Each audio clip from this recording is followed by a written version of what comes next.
que sempre se lembra de um conselho uma resposta que o Vilas Boas deu a ele quando ele falou como que eu devo me relacionar com os indígenas. Ele falou, então, escute a eles e trate-os como iguais. E É, aí ele tomou uma atitude radical, porque ele diz, o meu trabalho eu ganho dinheiro com fotografia. E o indígena, quando se deixa fotografar, ele está dando, se mostrando. Ele também tem direito àquilo. Então, ele criou uma editora e acho que é o único no mundo que ele divide em três a venda dos livros. Ele já publicou 14 livros sobre pinturas corporais de vários grupos indígenas. E um terço para a editora, um terço para ele e um terço para o indígena que foi fotografado. É uma coisa revolucionária, né? E não contente com isso, depois de 15 anos fazendo isso, já publicou, sei lá, uns 20 livros, que ele apareceu um pouquinho, as capas parecem livros lindos, porque ele também disse que não quis filmar danças e tal, mas uma vida interna. Então, tem muitas fotos de pessoas, rostos e tal. E ele agora vai mudar para a Amazônia, para viver lá, no meio da floresta. Então, tem muita gente tentando fugir das contradições, mas é duro, né? Porque a gente já é uma contradição ambulante. porque a gente está dentro dela, né? E É, assim, não tem. eu penso que a gente tem mais um salto para dar, que é o salto da gente conseguir estabelecer, né? Outras formas, né? Outras formas de sobrevivência que ela não seja via econômica. Então, assim, muitos escambos que são feitos, acho que são experimentações, né? São buscas que a gente vai fazendo, e tem muita gente fazendo muita busca, eu acho, né? Esse caso que você falou, e né, a própria Eliane Brum, enfim, tem, né, as pessoas estão fazendo, estão tentando. Com licença, mais um minutinho. Tá. Gente, nós estamos aqui conversando, né? E de um jeito ou de outro a gente foi entrando no texto, sem falar, né? Sem oficializar a entrada no texto, mas a gente acabou começando falando um pouco sobre isso, né? A gente começou falando, eu acho que do final, né? Possibilidades de vida, Só um minutinho. tá? Possibilidades de vida, possibilidades assim, quais são os mundos, né, que estão por vir, e a gente não começou passando aí mais rapidamente pelos genocídios, né? Então, acho que, né, todo mundo teve oportunidade de ler o texto ou não. Como é que foi? Como é que está aí a leitura para cada um, para cada uma? E eu não falei oi ainda para Ju. Eu li. Ju.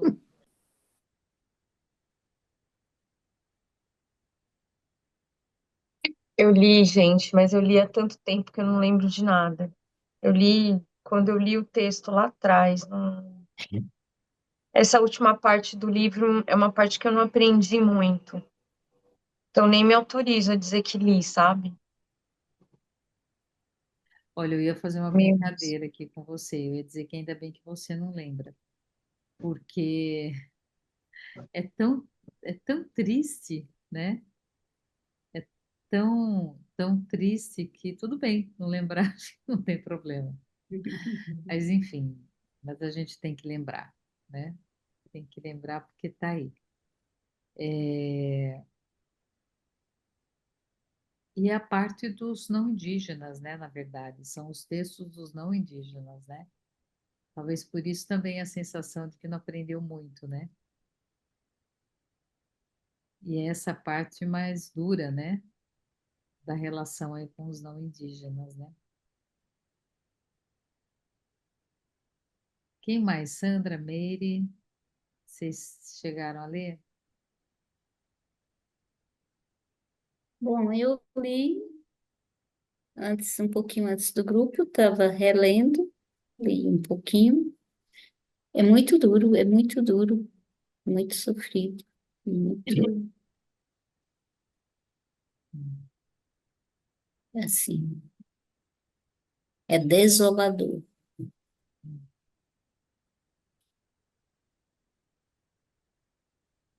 Eu vou depois colocar no grupo. Eu achei que eu tivesse pego. Hoje foi o lançamento, um outro lançamento do livro do Joesé, Contos, O Caldeirão do Diabo. E eu acho que eu vou compartilhar o QR Code do audiobook dele, porque eu acho que assim vale muito a pena, né?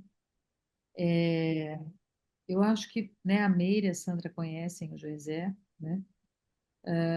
O Joesé tem uma história de garimpeiro. O avô dele foi garimpeiro e assim ele passou por N garimpos. Não foi só aqui. Como evangélico ele veio para cá, né? E hoje à tarde a gente teve na animação, lá no evento internacional de animação, a gente teve mais uma vez teve um segundo lançamento do livro dele, né? E eu acho que ele foi muito corajoso de colocar. Então ele coloca a capa do livro é um candiru, não sei se a Ju e a Sônia conhecem, mas é um peixinho super bonito, bem pequenininho, bem bonito e que ele entra nos orifícios.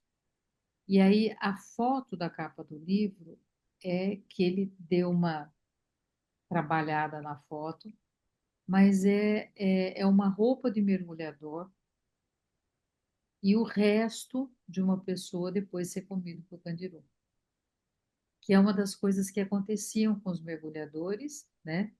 Quando eles estavam com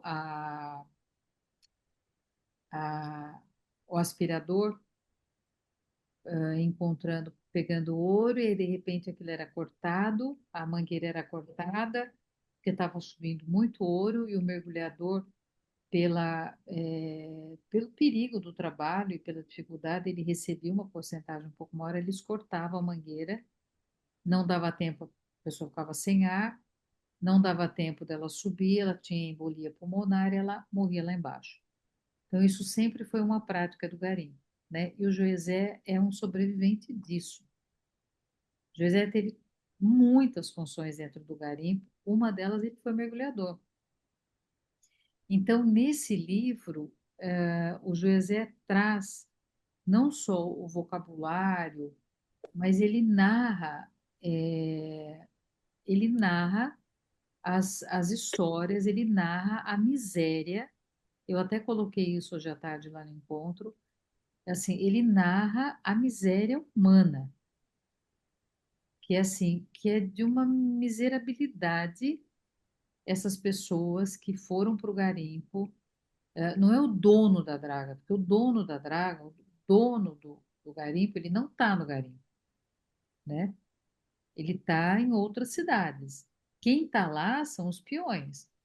Quem está lá é o cara que vai, que morre, né? Então, assim, as histórias que ele narra nesse livro, esses contos, né, tem muito de autobiográfico no livro, né?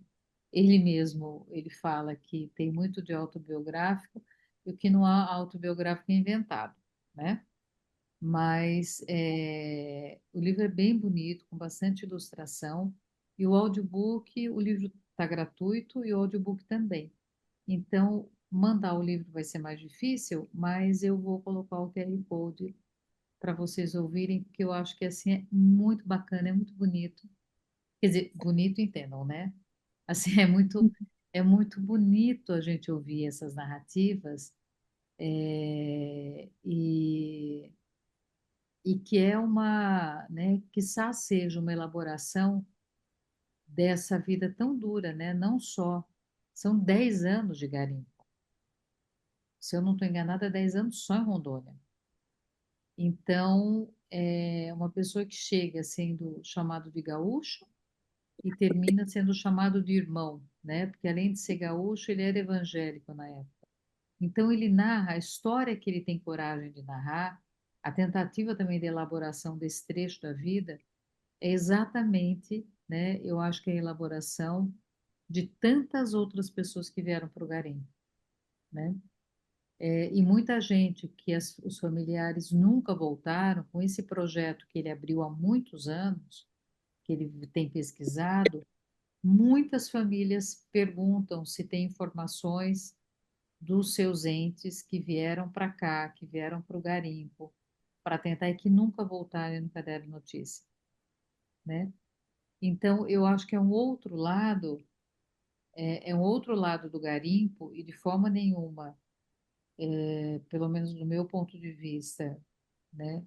Eu não tenho intenção nenhuma de validar o garimpo, mas eu acho que a gente entender quem são muitas dessas pessoas que vão para dentro desses garimpos, sejam os garimpos legais ou sejam os garimpos ilegais, né? Porque também a gente tem os garimpos legais no meio disso.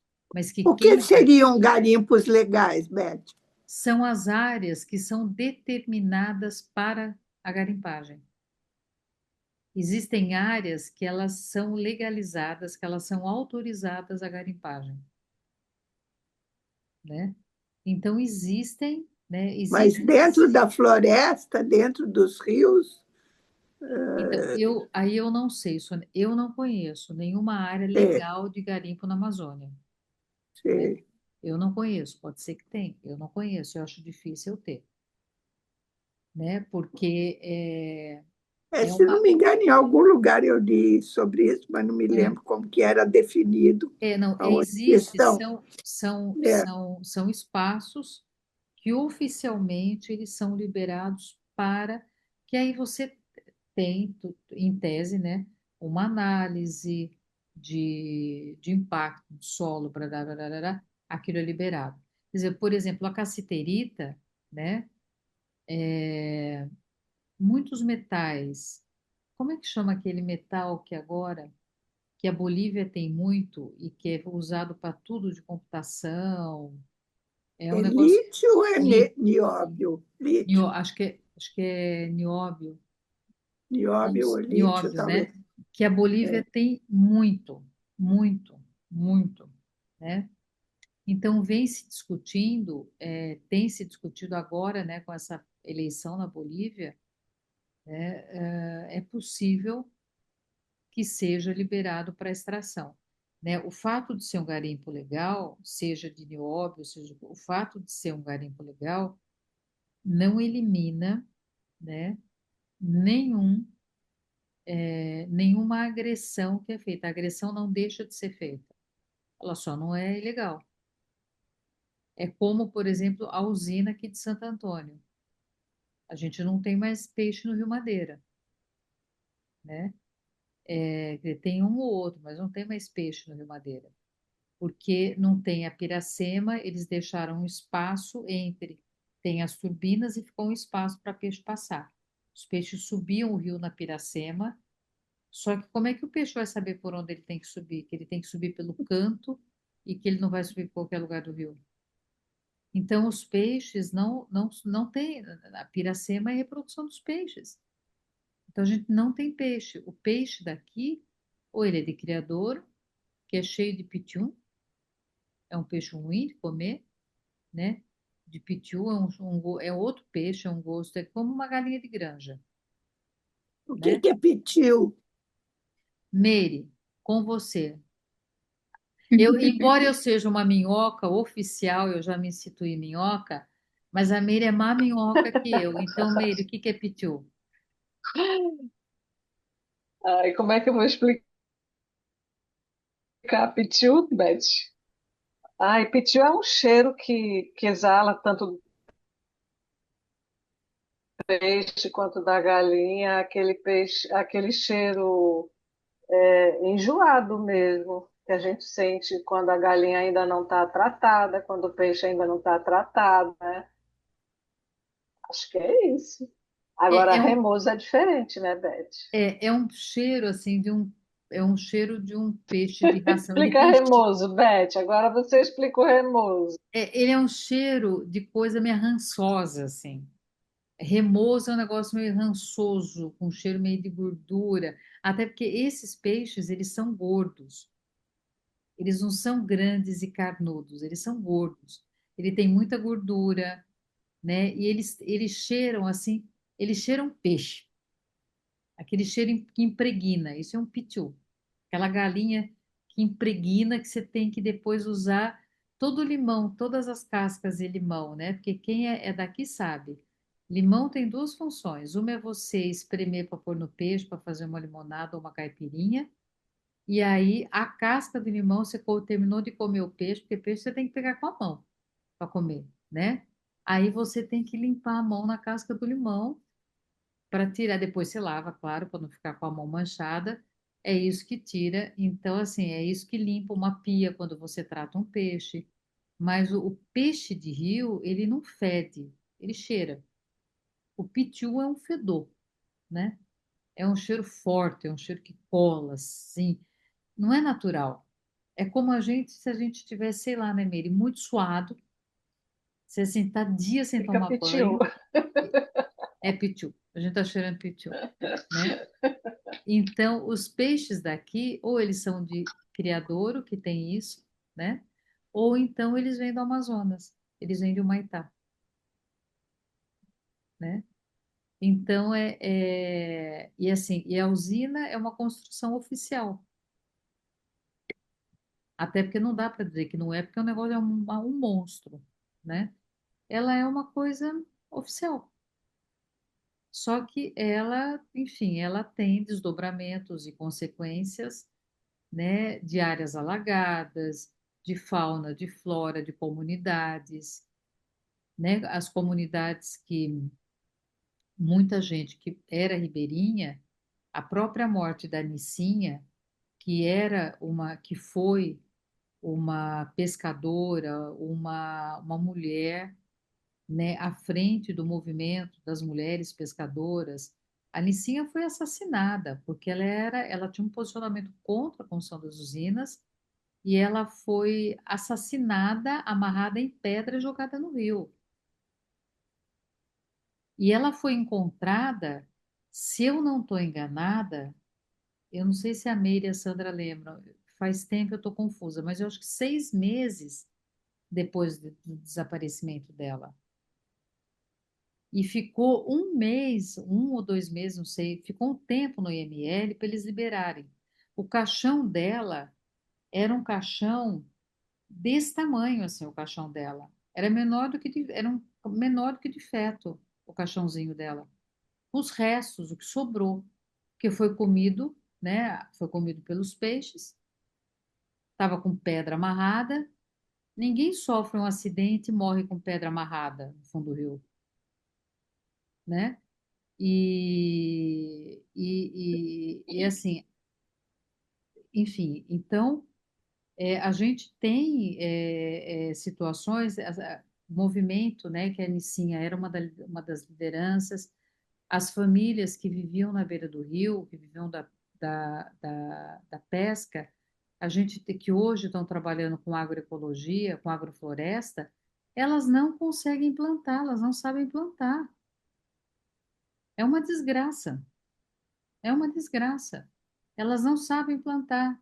Elas têm terra, elas estão numa terra que é uma terra que não é uma terra produtiva, ela só seria no modelo agroecológico, mas são pessoas que estão doentes, né? A gente conhece um monte dessas pessoas, várias famílias dessas, né, que nunca trabalharam em comunidade, porque a comunidade ribeirinha, a comunidade seringueira, ela não é uma comunidade indígena, ela não vive de forma comunitária. Ela é solidária, mas ela não sabe viver junto. Então você tira essas pessoas da beira do rio, onde elas tinham o que comer, você leva para o meio da floresta e elas vão ter que dar um jeito, elas não têm nem para elas e vão ter que trabalhar arrumando, plantando alguma coisa. para levar para a cidade, elas não conseguem se organizar. Elas não conseguem, assim, 20 famílias, reunir o que elas vendem, organizar. Então, fulano vai em tal feira, ciclano vai em tal feira, a gente vai. Não conseguem, que não vem dessa cultura, né? E assim, é oficial, né? Assim, não é oficial no sentido de que não é ilegal. A construção da usina não foi ilegal. Então, é um exemplo, né? E assim, uma sensação que eu tive, né, assim, puxando para o texto, em mim foi acionado muito um sentimento de impotência gigantesco, né, de ver assim todas as situações, e é uma guerra, né? É uma guerra. O mais dramático nesse capítulo é mostrar como os indígenas não conseguiam imaginar que alguém fosse matar, por exemplo, mulheres e crianças e idosos. E como para eles dessacrar, enterrar os corpos é uma coisa inimaginável se eles não fizessem os rituais funerários, né? Então, aquele embate deles serem cooptados e depois enganados. Nossa, é muito triste esse capítulo. E o pior de tudo é que você vê hoje, está acontecendo um massacre de novo, de 64 pessoas mortas que se saibam. Então, é uma coisa terrível, terrível, terrível. E eles saindo, né, correndo, com os ossos, né, as cabaças, e tendo que largar pelo meio do caminho, quer dizer, largar os seus mortos, né, no meio do ritual, É, você vai largando. Essa é uma cena também que me impacta bastante, né? nossa, é muito triste esse capítulo. Muito. E o pior é assim que eu não tenho muita memória de ter ouvido falar desse massacre, né? A gente, sei lá, parece que vive, eu pelo menos, vivi meio longe do mundo. Eu acho que não vive nem meio longe do mundo, não, Sônia, porque eu acho que o tempo todo, desde 1500, o Brasil vive de massacres, né? A própria ditadura foi um massacre, né? Estou lembrando aqui da ditadura porque não sei se foi ontem que foi aniversário de falecimento do Vladimir Herzog, né? Teve um Foi grande bastante ato aqui em lembrado. São Paulo. Não, nossa, Teve um ato ecumênico, né? Porque a família dele era judia e os judeus naquela época se acreditava, foi dito que ele se suicidou, né? é, E os judeus eles não rezam, né? Por pessoas que se suicidaram. E aí na época o Dom Evaristo Arnes, né? Celebrou, fez questão de fazer um ato ecumênico na Igreja da Sé, né, para celebrar a missa de sétimo dia, se eu não me engano. Foi um culto ecumênico onde os judeus foram, que não, e a foi um mulher ato de dele, desde o resistência. começo, tinha certeza que ele não tinha se suicidado, né? Então, aquilo, nossa. Aí eu, não, Então, assim, não, faltando eu sei. para o massacre dos indígenas, é a mesma coisa, né? Não, vocês são mais jovens, mas eu convivi muito na época da ditadura e foi uma coisa horrorosa, horrorosa, horrorosa, horrorosa. Nossa Senhora, mas massacres estão ocorrendo sempre. Mas nem assim, né? Gente, eu não Embora li sejamos mais esse jovens, capítulo. Eu não li esse capítulo. Eu tô olhando aqui, tipo, não tem marcação nenhuma. Acabei de crer que não li esse capítulo. Mas é muito louco, né? Porque vocês estão falando de massacre, tá acabando de acontecer no Rio de Janeiro. Exatamente isso que eu estou falando, é uma coisa. Passaram-se 25 anos e a coisa continua igual. Continua igual, Nossa Senhora.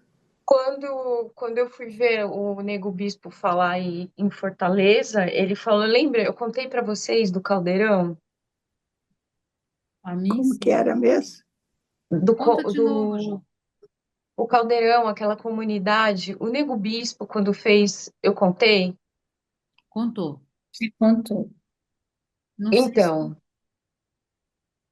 não, é que teve essa comunidade, ela é uma comunidade que foi feita pelo Beato José Lourenço, da época do Padre Cisso. Mas assim, o que teve no Caldeirão, que é muito específico, que a gente estava falando no começo do encontro sobre a questão da ambivalência, das incongruências, como é que vocês estavam usando o termo? Ambiguidades, não, Contradições. contradições, contradições. Tipo, a gente sair das contradições, sei lá, acho que a coisa é a gente entrar nas contradições e dar conta de arcar com elas, assim. Porque o massacre no Caldeirão, ele foi feito pela direita, pelo governo do Getúlio Vargas. Ele que fez o massacre, ele matou as pessoas do Caldeirão, 1.000 pessoas, ainda é uma vala comum, a gente não sabe ainda, o governo ainda não entregou essas pessoas, a gente não sabe onde está enterrado essas pessoas. E foi bombardeado, eles jogaram bomba e depois entraram atirando. Eu fui no Caldeirão, foi um negócio muito louco isso, assim. Então o pessoal de direita fez isso. Só que o pessoal de esquerda, um pouco antes, tinha matado o Boi Mansinho. Porque é isso, a esquerda veio e matou as pessoas. A direita foi e matou o símbolo, assim. A esquerda foi e matou o símbolo. O Boi Mansinho, essa história é muito boa. O Boi Mansinho foi um boi que a comunidade ganhou do Padim Cisso. E era um boi zebu. Esse boi, quando ele chegou na comunidade, ele melhorou todo o rebanho, porque ele tinha um DNA de zebu. Então o rebanho ficou forte, as vacas tinham mais leite, trouxe prosperidade. E a galera da comunidade começou a tratar o boi mansinho como se fosse um deus. Assim, faziam roupinha para ele, tiravam o casco do casco dele, faziam chá para isso, para aquilo. Com a urina dele, eles regavam as plantas, ficavam fazendo. E aí, um tal de Flodo, que era um cara de esquerda aqui do Sudeste, que estava sendo apoiado pelo Padre Cisso, né? Começou a ser acusado pela esquerda materialista do Sudeste de que ele estava apoiando gente idólatra, pessoal de religião, gente sem noção, gente ignorante, que acreditava que boi era isso, que boi era aquilo. E mandaram matar o Boi Mansinho em praça pública. E mataram na frente de toda a comunidade o Boi Mansinho. E depois prenderam o Beato de São Lourenço e queriam obrigar ele a comer a carne, para provar que aquilo era pura crendice do povo. E foi o pessoal de esquerda que fez isso. 2, 3 anos depois, quando o Padre Cisso morreu, que era ele que protegia a comunidade, quando o Padre Cisso morreu, o governo de direita foi lá e passou régua.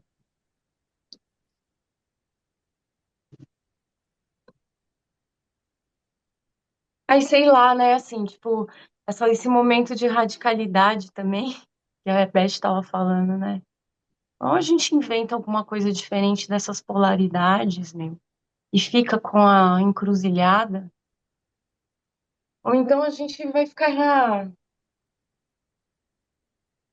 cheirando esse peixe aí, domesticado, azedo, feito em cativeiro, cheiro azedo. Eu não li o capítulo, gente, eu não li o capítulo. Eu tenho uma novidade boa para contar também. Hoje, um primeiro texto meu foi publicado, primeiro texto da vida, Parabéns. Ah, Aonde? Que texto e aonde? na Selfie. da JB. E é um Ai, texto sobre Exu e sobre a encruzilhada. que Ah, legal. compartilha com a Sobre, gente. Ah, tá sim, disponível em PDF? Como é que é ou não é? Como é que tá? sim, é da revista. Mas é sobre isso, assim, sabe? Esse tema, encruzilhada, esse lugar sujeira, esse lugar Hum. onde as coisas se misturam e se toleram, e se encontram e se transformam, onde a gente não está nas polaridades, a gente está né, sei lá,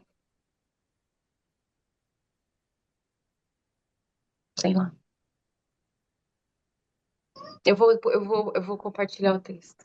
Ah, compartilha com a gente, né? Eu acho que eu não sei por onde é que o teu texto, quer dizer, eu posso imaginar, mas eu não sei, né? A gente imagina, mas não sei por onde ele vai, né? É, mas eu acho que esses caminhos, né, que a gente precisa encontrar, eu acho que de fato eles precisam ser fora desse lugar, que nesse lugar a gente fica preso num canto ou em outro, e aí eu acho que fica preso nas polaridades, né? Então é aquela história das fissuras, né?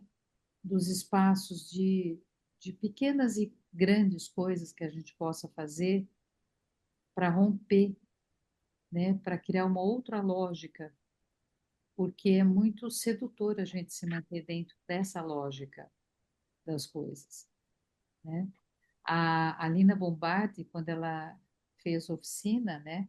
Perguntaram para ela, mas assim, que era um lugar muito desconfortável, não tinha umas poltronas, tem ali uma meia dúzia de poltronas, né, que foram postas até depois, mas que era, por que que era um lugar tão desconfortável para ficar?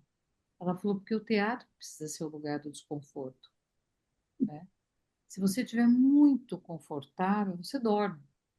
Você precisa estar meio desconfortável, assim, você tem que estar meio se mexendo para você poder, de fato, primeiro você tem que querer estar ali, porque não é confortável, né? É assim, acomoda, mas não é tão confortável. E não é para você dormir, é para te incomodar, para incomodar o teu corpo. E com isso vai incomodar todas as outras aberturas. Então, às vezes, eu me lembro disso, né?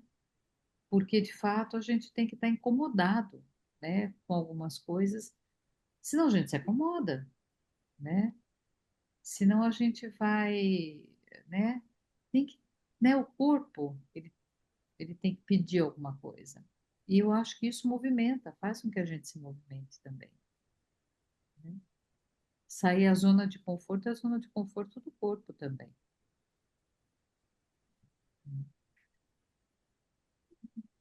E aí acho que Beth, voltando lá na Bolívia, que você tinha falado da riqueza, que não sabia se era o lítio ou o nióbio, é o lítio mesmo, eu vi aqui. ah, tá. O Valeu. nióbio é no Brasil.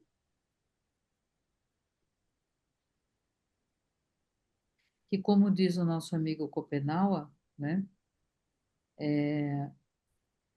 É uma desgraça, né? Você ter, porque aí todo mundo quer a terra, todo mundo quer aquele negócio, todo mundo quer escavar, todo mundo quer comer, né? Todo mundo quer. Então, assim, você ter um troço desse, né, embaixo da terra, é você chamar uma imensidão de gente para dentro, né? Para essa interioridade, para a interioridade, para o corpo da terra, né?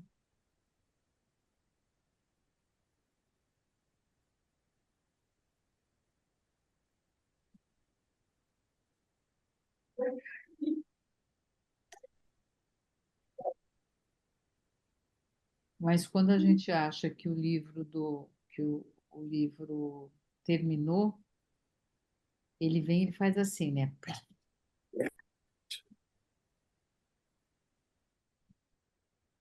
Ele dá uma lapada É, gigantesca na gente, né?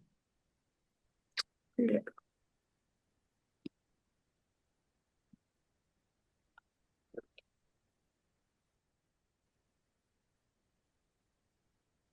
E parece que de fato aí é que ele nos lembra, né, de que, olha, a gente tem que estar sempre muito vigilante, porque nós vamos ter esse desafio, enquanto a gente estiver por aqui, nós vamos ter esse tipo de desafio.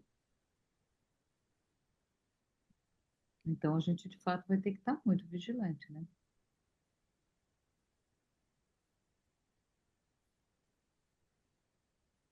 Em contrapartida, ao longo de 3 anos e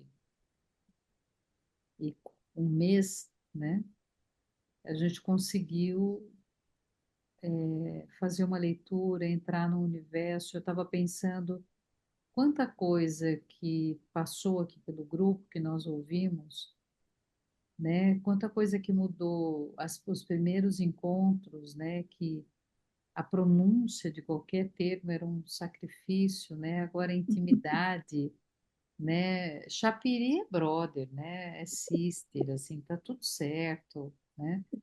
Quer dizer, quanta coisa que não aconteceu, o quanto nós fomos, né? Eu acho que tocados, afetadas pelas pessoas que passaram por aqui, né? De forma tão generosa, né? É, e, enfim, quantas mudanças, né? Que aconteceram. Nós estávamos falando na co-supervisão dos profissionais de saúde com os povos da floresta.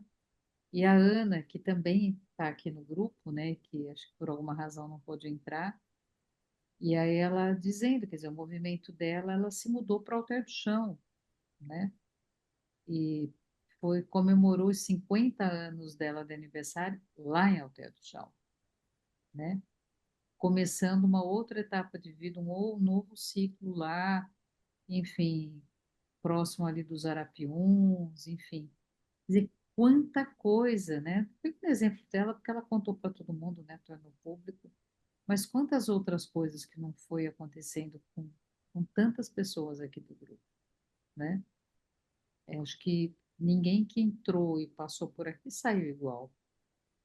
Então, acho que a gente fez uma trajetória bem bacana, né? Uma trajetória se deparando com esses textos mais difíceis, né? Mais agressivos, mais duros, né? Agressivos, porque são agressivos, né? Pela natureza deles. Mas, enfim, chegamos aqui, né? Chegamos aqui.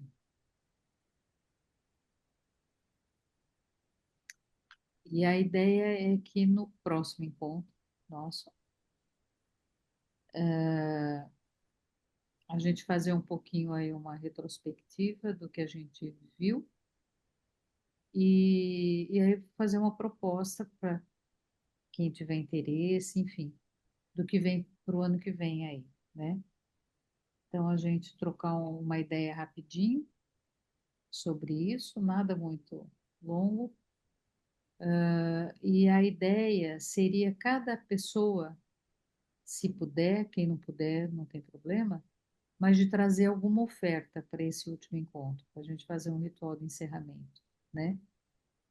Então, das coisas que eu recebi, o que que eu poderia compartilhar? Pode ser uma ideia, pode ser um pensamento, qualquer coisa, né? O que quiser, mas que cada um pudesse, cada um que se sentia à vontade, que pudesse trazer alguma oferta, alguma coisa para esse nosso último encontro, né? E aí a gente fecha, já vamos estar em novembro, e, e aí a gente vai descansar um pouco. O que que vocês acham? Tá ótimo, vamos fazer isso. Pode ser? Sim. Aí eu vou colocar lá no grupo também, né? É, e ao longo desse período, né? Teve até uma pessoa a Marília, né, que acompanhou a gente aqui em muitos encontros, e ela estava comentando, ela me pediu uma informação, a gente foi conversar um pouco, né, ela falou, olha, nesse período, né, eu me afastei, o trabalho tinha ficado difícil à noite, né? Minha mãe fez um AVC, meu pai desenrolou um problema cardíaco nesse período, logo depois do AVC da minha mãe, os dois idosos, eu que estou dando assistência. Então, assim, a vida também, né? Muita gente foi viver muita coisa difícil, né? Coisas que a gente sabe, algumas, e outras que a gente nem imaginava que pudesse ter acontecido isso com ela, né?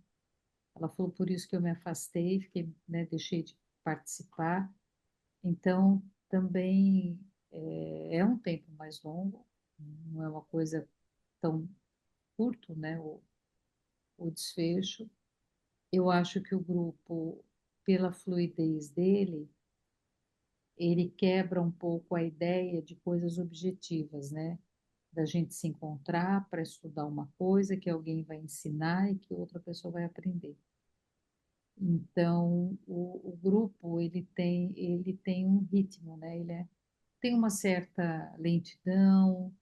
Às vezes a gente fala, né, potoca, a gente fala de outras coisas, a gente volta para o texto, né? O grupo tem uma respiração. Ai, bonito, Sônia, bonito. É. Tem uma respiração. Eu sinto isso.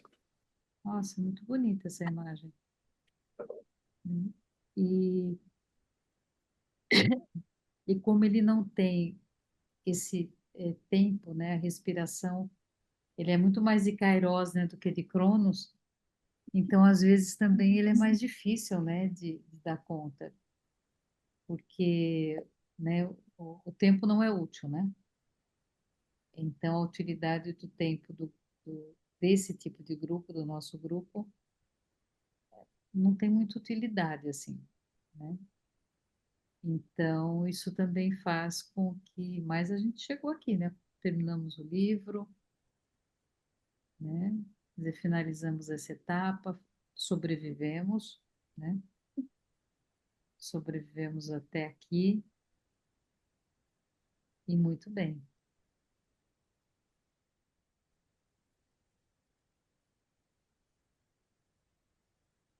Essa questão do tempo é interessante porque algumas pessoas do grupo ficavam agoniadas quando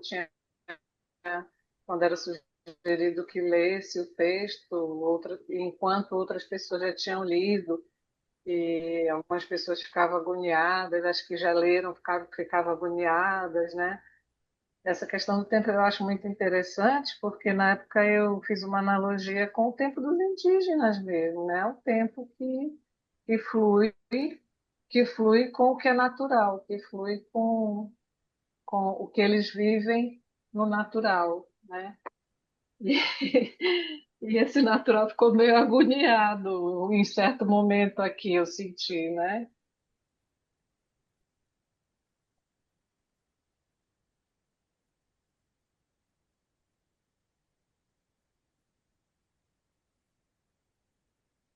Alguma coisa a mais?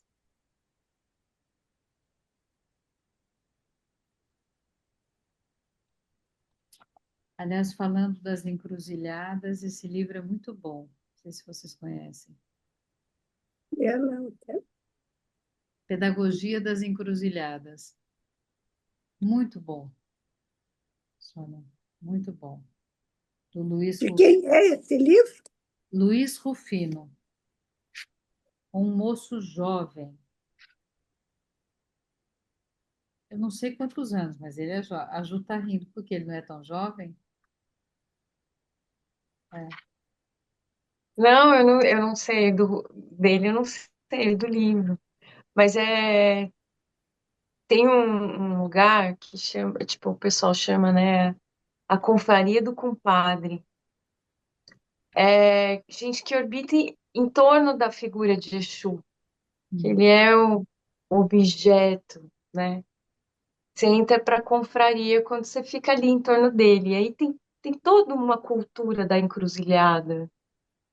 O, o Simas, que é parceiro do Rufino. Tem uns 2 anos atrás, na Pinacoteca, tinha uma placa assim, Exu nas escolas. É, é um, é um, é todo uma cultura mesmo que acontece da encruzilhada. Eu acho que a gente precisa se apropriar disso. Eu acho que eu sou suspeita também para falar, entendeu?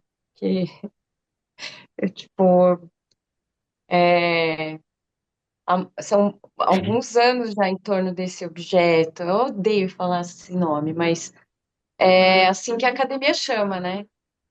Então, você finge que é isso aí, mas é uma entidade viva, essa figura, essa figura que vive nas encruzilhadas. Eu lembro do Taboada dizendo, né, assim, a diferença entre Hermes e Exu é que Exu tá vivo na encruzilhada, tem despacho para ele ali.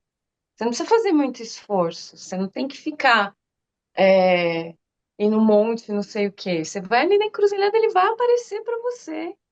E vai trocar ideia com você de igual para igual. Qualquer pessoa na rua conversa, porque é uma egrégora da rua.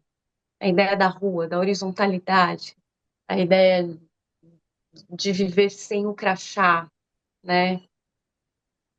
De não ter um crachá de identificação, porque na rua é horizontal por isso, né? E isso é muito Brasil. O Brasil é a maior encruzilhada do mundo.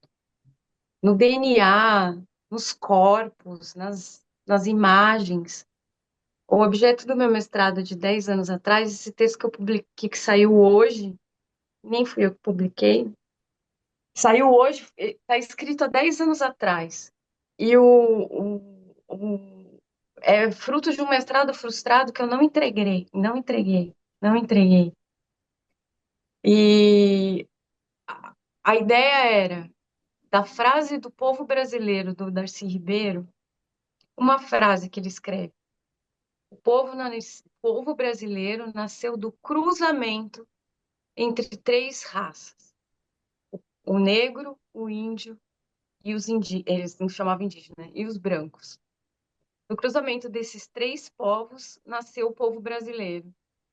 O cruzamento, quem é que é dono da encruzilhada? Exu, então Exu é o padroeiro do Brasil. Esse era o projeto de mestrado. Exu, padroeiro do Brasil. Eu não entreguei esse, mas entrei na confraria. Aí essa figura, eu tava rindo disso, assim, ela se cruza. Tem muita gente falando desse lugar, assim, Em da qual encruzilhada. faculdade que você ia apresentar e não apresentou? Na PUC, Na Ciência da PUC, Religião, aqui PUC São Paulo? é.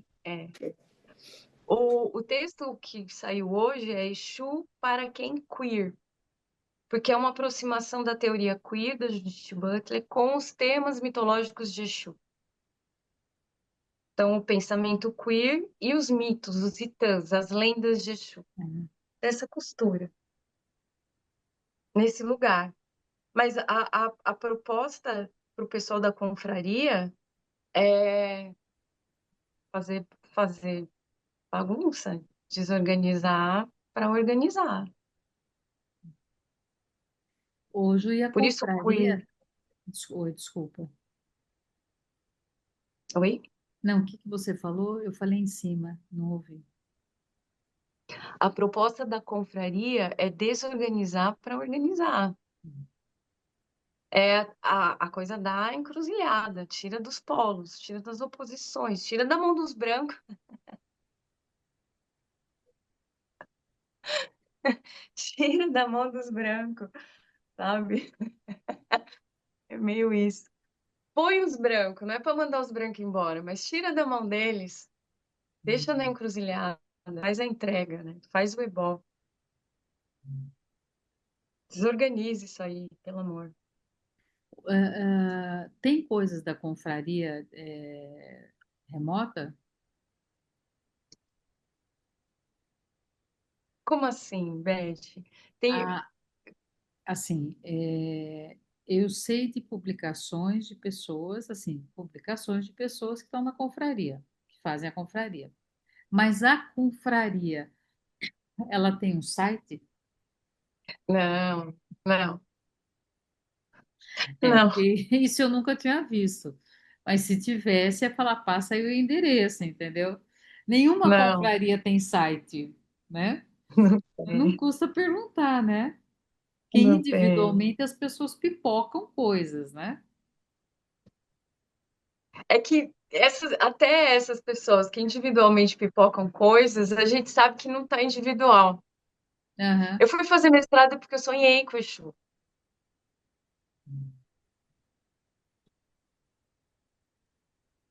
Um dia eu cheguei em casa, eu estava muito angustiada, eu fui deitar e veio uma figura de um negro enorme, muito grande. Ele colocou a cara na minha cara assim e falou com uma voz: Eu sou Exu Eleguibara. Quando ele falou isso, eu comecei a gritar, gritar, e aí meu companheiro me acordou. E eu me senti muito cuzona, porque eu não dei conta de perguntar para a imagem, de ficar com a imagem, uma psicóloga arquetípica. Caguei de medo, não dei conta, eu fiquei com muita vergonha, muita vergonha. E aí eu fui pesquisar, né? Quem é que é esse Exu Eleguibara? Eu não sabia. E aí começou. Cai texto, vem livro, conversa daqui, conversa daqui. Esse texto, por exemplo, não estava 10 anos guardado. Ele começou a ser provocado para ele nascer porque a Cris Viana publicou um texto sobre Exu Mulher e aí ela aconteceu lá na Oca. Então, assim, por mais que são pipocas individuais, pessoas individuais, tem um fio que cruza, bem real, de uma entidade viva da encruzilhada e muito pungente na cultura desse país, pedindo espaço, né? Exu abre, Exu pede passagem, né? Foi o livro que caiu no meu colo no dia seguinte do sonho. Um livro que chama Exu Pede Passagem, tá aqui. Caiu no colo, assim. Acordei do sonho, fui pro consultório, uma amiga, que era orientadora de uma pessoa, chegou, falou: Olha, devolver um livro para mim, e jogou no meu colo. Eu tinha acabado de contar o sonho para ela. Exu Pede Passagem. Então, é uma consciência, é algo que busca uma consciência no nosso chão. Não sei, sinto muito, muito assim, e vejo que outras pessoas também sentem.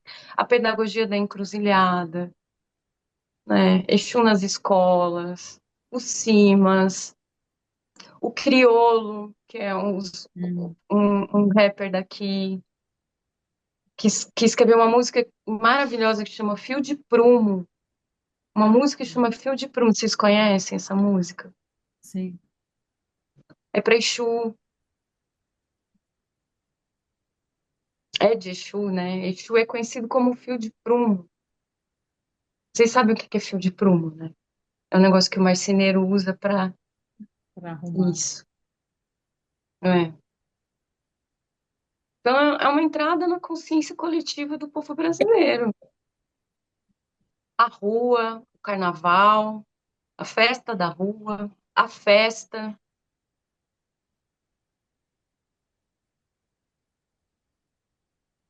É mais ou menos isso. É uma viagem, Beth.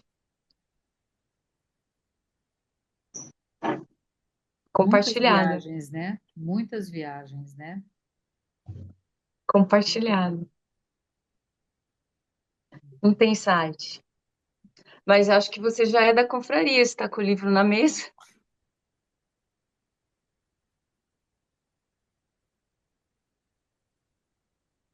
Não, era só para brincar um pouco. Essa mini. Tá. Mas olha, Mas que bom, Juliana, escutar você. É mesmo, Samir? É. É mesmo? É. Que bom, minha flor. Tá bom, sim. Pessoal, Vou me despedir de vocês, como sempre, muito comovida. Tchauzinho. Sônia, até semana que vem, acho que vamos todas, né? Sim. É. Ah, semana que vem não, gente, desculpa. Não, o Até o próximo próximo encontro. encontro, que daí é o nosso derradeiro. E aí, Isso. quem puder trazer alguma coisa para contribuir para a gente fechar, tá bom? Tá bom. Beijo Tchau, para tchau. vocês. Tchau, tchau. Beijo. Tchau. Até.